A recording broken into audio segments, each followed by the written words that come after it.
तमाम जंगल के जानवरों को आगाह किया जाता है कि वो जल्द अज जल्द तशरीफ ले आए। आज उनको हम एक ईमानदार शख्स की दास्तान सुनाएंगे। मेरे प्यारे दोस्तों, असलम शिशनहद लाहौर रेलगाड़ी अपनी मंजिल की जानिब तेजी से रवां दवां थी।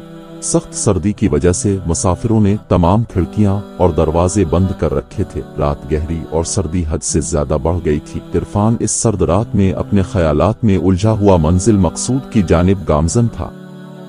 आज इसे रह रह कर अपनी बूढ़ी माँ का ख्याल आ रहा था, जिसे वो रोता हुआ छोड़कर काम की तलाश में दूसरे शहर जा रहा था। इरफान एक शरीफ खानदान का चश्मो चराग था। उसका बाप एक फैक्ट्री में मुलाजिम था। जिंदगी हंसी खुशी बिसर हो रही थी, लेकिन खुदा को कुछ और ही मंजूर था। एक दिन इरफान स्कूल से वापस घर आया तो घर पर एक बारी खबर उसकी मुंतजर थी। इसका बाप आज इन दोनों छोड़कर अपने खालिक हकीकी से जा मिला था। इरफान की माँ का रो रो कर बारा हाल था। खुद इरफान की हालत भी माँ से मुख्तलिफ न थी। इरफान को अपने बाप की मौत का बेहद दुख था, लेकिन सब्र के सिवा इसके पास कोई चारा न था। बाप की मौत के बाद इरफान के घर के हालात भी खराब हो गए थे, क्योंकि जब कोई कमाने वाला ही ना हो तो घर का खर्च कैसे चलेगा। इरफान एक बाज़मीर नौजवान था। इससे ये बर्दाश्त ना हो सका कि इसके होते हुए बात फाकों तक पहुंचे। इसलिए इरफान ने अपने शहर में काम की तलाश शुरू कर दी, लेकिन इसे हर जगह मायूसी का सामना करना पड़ा। आखिर तंग आकर उसने अपनी माँ से दूसरे शहर जाने की इजाजत मांगी। आखिरकार इरफान के इसरार पर उसकी माँ ने बड़ी मुश्किल से इसे इजाजत दे दी और आज वो अपने मुख्तसर से सामान के साथ दूसरे शहर जा रहा था। टिकट दिखाओ। टिकट चेकर की करख्त आवाज ने इसके ख्याल का तसलसल तोड़ दिया। इरफान ने फौरन टिकट चेकर को अपना टिकट दिखाया। टिकट चेकर ने टिकट देखकर इरफान को वापस कर दिया और आगे बढ़ गया। इरफान ने घड़ी में वक्त देखा। रात के 3 बज रहे थे। कुछ देर बाद इसका स्टेशन आ गया और इरफान अपना सामान लेकर स्टेशन पर उतर गया। स्टेशन पर उतरते ही इसे हवा का एक तेज झोंका लगा, जिससे इसका जिस्म कांप कर रह गया। रात अभी काफी बाकी थी, इसलिए इरफान ने सोचा कि सुबह होने तक स्टेशन पर ही सोया जाए। अभी वो सोने के लिए मुनासिब जगह तलाश कर ही रहा था कि अचानक उसकी नजर एक पर्स पर पड़ी।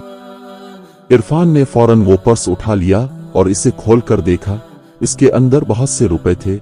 इरफान ने जब तमाम पैसे पर्स से निकाले तो पर्स के अंदर से एक शनाख्ती कार्ड भी मिला। इरफान ने शनाख्ती कार्ड पर एड्रेस देखा तो वो करीबी शहर का था।